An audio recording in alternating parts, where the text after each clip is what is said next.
আরেকটি কথা শুনেন, নবী করিম সাল্লাল্লাহু আলাইহি ওয়াসাল্লাম হাদিসের মধ্যে বলেছেন, বুখারী এবং মুসলিম শরীফের মধ্যে বলেছেন, হাক্কুল মুসলিমি আলাল মুসলিমি খামসুন, মুসলমানকে মুসলমান পর 5 হক হয়। এক মুসলমান অপর মুসলমানের উপর 5টি হক রয়েছে। কয়টি হক? 5টি হক। এক মুসলমান আরেক মুসলমানের উপর 5টি হক রয়েছে। এই 5টি হক আপনাকে আমাকে আদায় করতে হবে। এক নম্বরে বলেছেন রদ্দুস সালাম, সালাম কা জবাব দেনা, সালামের উত্তর দেওয়া। এক নম্বর কি? সালাম। আপনাকে একজন মুসলমান ভাই সালাম দিয়েছে, আপনাকে এটা উত্তর দিতেই হবে, আপনার হক। আপনি যদি সালামের উত্তর না দেন তাহলে অন্য এক মুসলমান ভাইয়ের আপনি হক মেরে খেলেন।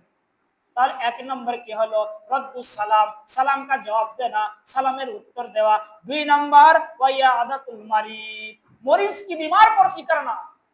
অসুস্থ একজন তোমার মুসলমান ভাই, তোমার গ্রামের ভাই, তোমার পাশের বাড়ির মধ্যে একজন মুসলমান ভাই অসুস্থ হয়েছে, তাকে আপনাকে দেখতে যেতে হবে, এটাও তার হক। কি বললাম? আপনার পাশের বাড়িতে একজন গরিব মানুষ হোক, ধনী হোক, সে যে ধরনের হোক না কেন, মুসলমান, সে হোক বিধর্মী, আপনার প্রতিবেশী, তো আপনার প্রতিবেশী হিসাবে হক হচ্ছে ওই অসুস্থ ব্যক্তিকে আপনাকে সেবা করতে হবে। আপনি একজন গরিব, আপনার কাছে টাকা নাই, আপনাকে টাকা দিয়ে সহযোগিতা করতে হবে না। আপনি তাকে যান, আপনি তাকে জিজ্ঞাসা করেন এখন কি অবস্থা, আপনি কি সুস্থ আছেন না আগের মতো অসুস্থ আছেন, এটাও খোঁজ নেওয়া হলো। শুধু যে তাকে দেখতে গেলাম, টাকা দিলাম, এটা নয়। আপনি তার খোঁজ খবর নিলেন, সে এখন কি অবস্থায় আছে, এখন কেমন লাগতেছে, আগের থেকে বেশি খারাপ লাগতেছে না এখন কম লাগতেছে, এটাও আপনার হক। এক মুসলমান অপর মুসলমানের উপরে। 3 নম্বর বলা হয়েছে ওয়াইতিবাউল জানাইজ, জানাজাকে সাথ জানা, জানাজার সঙ্গে যাওয়া। আপনার গ্রামের মধ্যে আপনার মুসলমান ভাই একজন মারা গিয়েছে, আপনি মুসলমান জানাজা নামাজ পড়া ফরজে কিফায়া।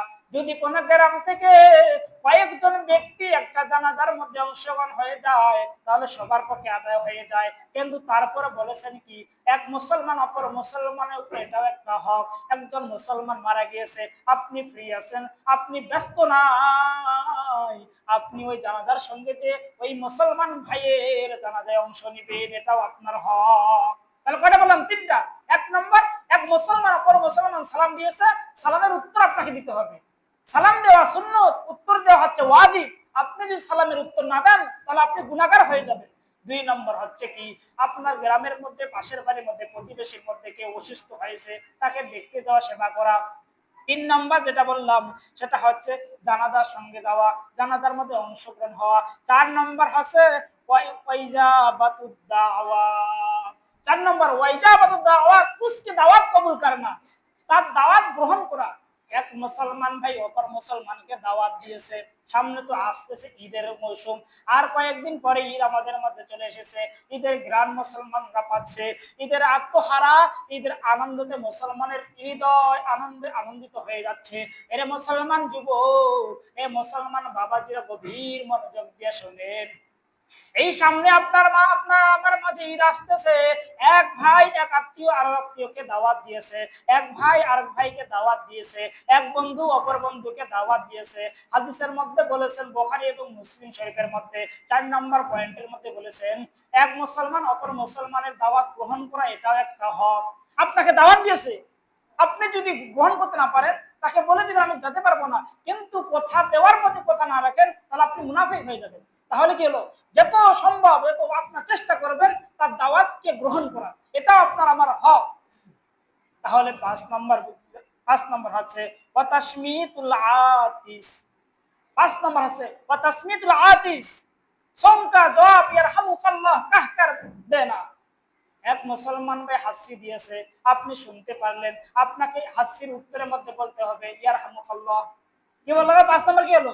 এক মুসলমান ভাই হাসি দিয়েছে, আপনার সামনে হাসি দিল, এর উত্তরে আপনি বলবেন ইয়ারহামুকাল্লাহ, এটাও আপনার হক। এই 5টি হক আপনাকে আমাকে অবশ্যই অবশ্যই আদায় করতে হবে।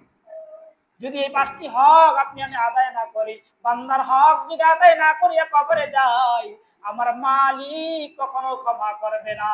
আপনি গুনাহ করেছেন, আপনি যত বড় গুনাহ করেন না কেন, যদি বান্দার হক মাইরা খাইয়া কবরে যান, ছোট্ট থেকে ছোট্ট গুনাহ কইরা যান, ওই বান্দা যতক্ষণ পর্যন্ত মাফ করবে না আল্লাহ তাআলাও মাফ করবে না। তাহলে কি হলো? আপনি গুনাহ যদি করেন বড় গুনাহ, আমার মালিকের কাছে তওবা করতে পারেন, আল্লাহ মাফ করে দিবে।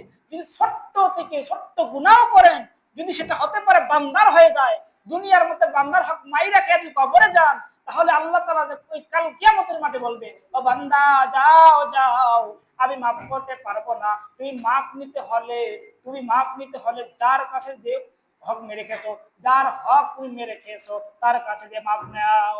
তাহলে এই 5টি কাজ আপনাকে আমাকে অবশ্যই আমল করতে হবে, কারণ আপনার আমার হক। এটা দুর্বল হাদিস নয়, এটা বুখারী এবং মুসলিম শরীফের হাদিসের মধ্যে বলেছে।